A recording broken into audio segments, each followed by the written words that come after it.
kenapa tanam tumbuh diwajibkan untuk di daerah kita sekarang ini? Wajib sekali, sebetulnya bukan untuk hanya daerah kita tapi lebih kepada dunia pun mewajibkan itu. Makanya sekarang kita lihat di mana-mana illegal logging terjadi, penebangan liar terjadi, termasuk deforestasi. Itu kan berbahaya sebetulnya, tapi terkait deforestasi mungkin sedikit banyak masih bendingan ketimbang seperti illegal logging, penambangan dan macam-macam. Sebetulnya kan manusia ini sangat banyak, kebutuhan makan minumnya itu tidak terlepas dari yang namanya tumbuhan, karena air itu mustahil ada ketika tumbuhan tidak ada. Kemudian makanan pun seperti buah itu kan makin kesini orang-orang makin sangat konsumtif terkait buah. Itu seharusnya mulai sekarang setiap orang tuh digalakkan untuk wajib menanam, ya kan. Dan sebetulnya terkait pemerintah sendiri bisa sekali memaksa orang-orang tuh untuk menanam. Mungkin penerapannya itu seperti hanya vaksinasi terkait adanya virus corona COVID-19.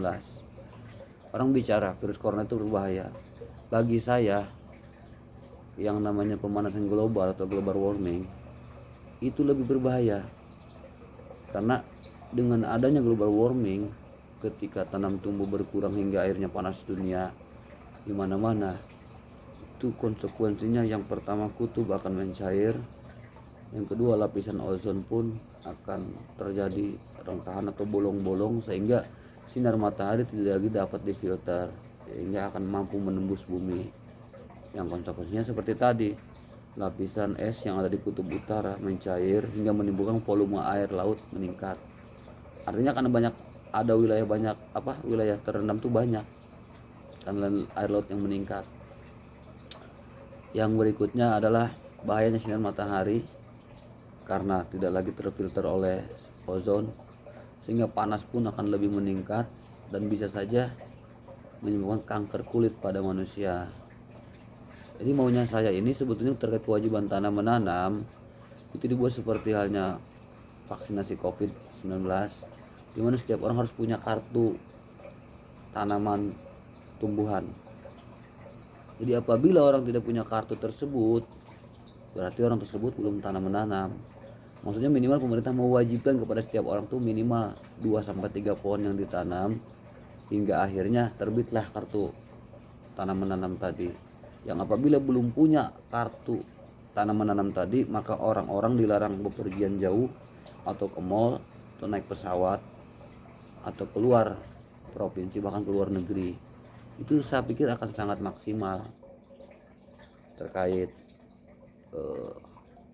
hasil, kemudian akan sangat optimal nanti terkait yang dirasakan. Karena setiap orang, contoh gini ya, di dunia ini ada 6 miliar penduduk dunia. Apabila 6 miliar ini diwajibkan 3 pohon, maka akan ada 18 miliar pohon yang ditanam oleh manusia. Ya sisanya silahkan, mau lebih daripada 3 silahkan.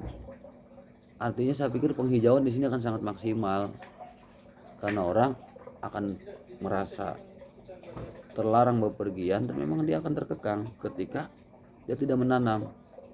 Karena apabila dia mulai menanam, maka akan dapat kartu yang namanya kartu tanam tumbuh, sehingga penanam pun akan terjadi di mana-mana. Ini sangat meminimalisir terkait illegal logging. Justru di sini yang namanya penanaman bukan illegal logging. Hari ini kita tanam, 2 tahun 3 tahun kemudian mulai tumbuh, 10 tahun kemudian mulai terjadi penghijauan di mana-mana. Harusnya seperti itu pemerintah berbuat, bahkan bukan cuma pemerintah Indonesia tapi dunia, membuat kartu tanam menanam yang apabila orang belum menanam maka dilarang bepergian, karena orang tersebut tidak akan memiliki kartu yang tanam menanam tadi. Berarti harus ada pengawasannya. Tetap pengawasannya memang harus ada, makanya pemerintah mengadakan bibit itu nanti disalurkan. Terus mulai lahan, tidak semua orang punya lahan. Nah terkait lahan, kan di sini sebetulnya kata Akang tadi tidak semua orang punya lahan. Pertama, hukum penerapan di sini namanya. Hukum penerapan akan diwajibkan bagi orang yang punya lahan. Itu satu. Yang tidak punya lahan, pemerintah harus menyediakan lahan pemerintah, di mana orang tersebut akan menanam di lahan pemerintah. Itu. intinya dikondisikan lah terkait hukum penerapan, nanti akan semuanya akan dikondisikan supaya betul-betul setiap warga negara punya yang namanya kewajiban untuk menanam tuh. Jadi insya Allah ini akan sangat maksimal kalau pemerintah menggemborkan terkait wajibnya tanam menanam, hingga harus dibuat kartu tanam menanam yang apabila orang belum menanam maka dilarang bepergian. Dan ini sebetulnya kayak konteksnya ini hebat ini terkait ibadah. Tanam menanam itu menghadirkan oksigen, sebetulnya telah oksigen kita pada dunia. Pohon pun menghasilkan, selain oksigen dia pun menghasilkan buah, ada juga pahala tasbihnya. Enak sekali sebetulnya menanam itu. Kalau semua orang menanam, maka dunia ini insya Allah akan mengalami penghijauan di mana-mana.